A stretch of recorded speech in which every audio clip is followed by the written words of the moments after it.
Аслан Георгиевич, говоря об абхазо-российском сотрудничестве, в частности, о проекте социально-экономического развития Абхазии на 2022-2025 годы, каких договоренностей удалось достигнуть в ходе вашего визита в Москву? Добрый день. В ходе моего рабочего визита в Москву мы обсуждали параметры нового документа, новой программы социально-экономического развития Республики Абхазии до 2025 года. Эта программа состоит из нескольких частей. Одна из составных частей этой программы – это мероприятие по осуществлению государственной поддержки отраслей экономики, в частности, малого и среднего бизнеса, сельского хозяйства и промышленности. Вторая часть программы – это финансовая помощь по повышению заработной платы основным категориям бюджетника. Вы, наверное, знаете о том, что такое повышение ежегодно осуществляется. Эту работу необходимо продолжить, и мы вели и ведем переговоры с российской стороной, чтобы выйти в 2025 году на среднюю заработную плату, которая существует в 2021 году в Краснодарском крае. Это около 40 тысяч рублей. Это одна из составных частей данной программы. Третья, составная часть программы – это увеличение параметров инвестиционной программы содействия социально-экономическому развитию. Вы знаете о том, что в год программа предусматривает финансирование в объеме 1 миллиарда 350 миллионов рублей. Мы просим российскую сторону существенным образом увеличить эту цифру.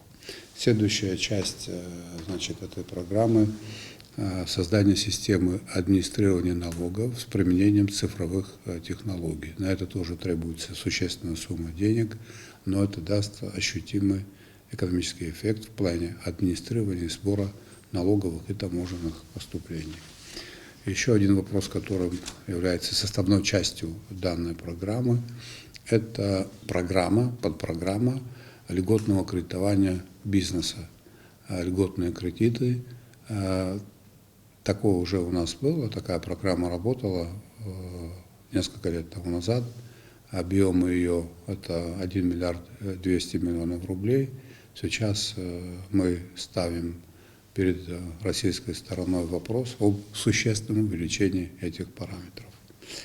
Далее, мы обсуждали вопросы энергетики. Вопрос связан с реализацией отдельных пунктов дорожной карты. Реализация дорожной карты – это примерно 4,7 миллиарда рублей. Дорожная карта предусматривает ряд мероприятий, в том числе приобретение приборов учета потребления электроэнергии и их установку для всех потребителей. Это около 100 тысяч потребителей в Абхазии. Примерная стоимость 2 миллиарда рублей. И плюс работы, связанные с ремонтом электросетевого хозяйства. Речь не идет о масштабном процессе реконструкции электросетевого хозяйства. Речь идет о том, что в ближайшее время нам необходимо вывести энергетику из состояния кризиса. Вот эти мероприятия позволят сделать так, чтобы энергосистема будет работать в безаварийном режиме. И мы сможем осуществить контроль над потребляемой электроэнергией. На это нужны деньги, и мы об этом российскую сторону просили. А другая часть программы – это мы ставили перед российской стороной о создании технопарка для тех, кто будет заниматься добычей криптовалюты, с тем, чтобы нашу энергетическую систему освободить от излишней нагрузки. Эта работа идет. Мы продвинулись в этом ключе. Окончательные решения должны быть по данному вопросу в октябре, в ноябре. Далее мы с российской стороной, со всеми руководителями, с которыми я встречался, обсуждали отдельные инфраструктурные проекты. Проект реализации запуска Сухумского аэропорта. Мы вышли на уровень подписания договора. Деньги выделены, инвестор на этой неделе проводит тендер в отношении компаний-проектировщиков, и он подберет по итогам тендера проектировщика, будет подписан договор, И к концу будущего года, 2022 года, к октябрю мы получим проект, который прошел экспертизу, проект реконструкции Сухумского аэропорта. Примерно на такой же стадии находится вопрос, связанный с газификацией. Там уже все готово к подписанию договора с проектным институтом. Я приезжал и общался с руководителем проектного института. Подписание произойдет тоже в ближайшие несколько недель.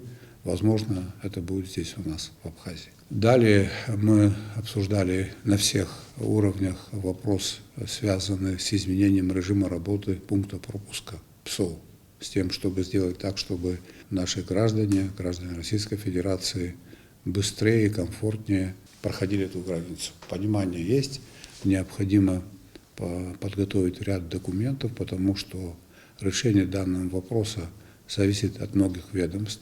Данный вопрос, помимо всего прочего, имеет непосредственное отношение к обеспечению безопасности, поэтому есть определенная процедура, ее необходимо пройти. Самое главное состоит в том, что те руководители, с которыми мы встречались в Российской Федерации, понимают, что эту проблему необходимо решить. Далее мы обсуждали соглашение, которое готовится к подписанию между правительством Российской Федерации и Республики Абхазия о деятельности российских юридических лиц на территории Республики Абхазия, осуществляющие инвестиции, о тех преференциях, на которые они могут рассчитывать, о тех преференциях, которые будут им предоставлены. Этот документ тоже будет подписан уже в этом году и создаст реальные дополнительные условия для привлечения российских инвестиций в экономику Абхазии.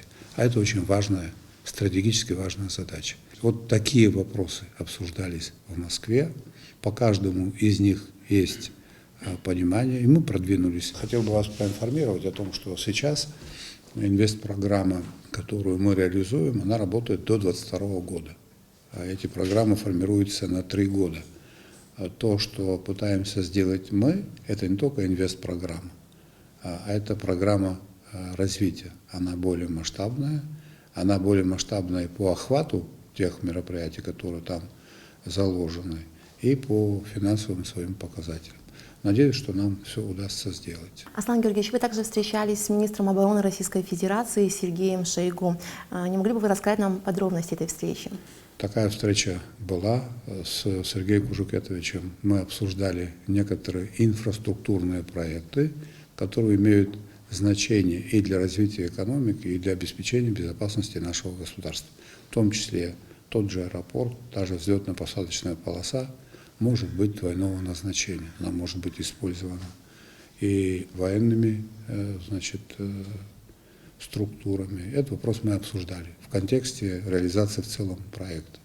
И ряд других инфраструктурных проектов, которые имеют и экономическое значение, и военное, например, строительство автомобильной дороги и ремонт 2 тоннелей в Кодорском ущелье.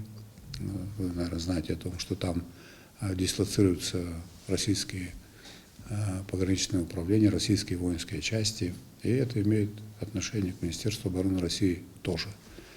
Поэтому мы этот вопрос обсуждали. И далее мы обсуждали вопрос, связанный со строительством или реконструкцией моста через Гумисту.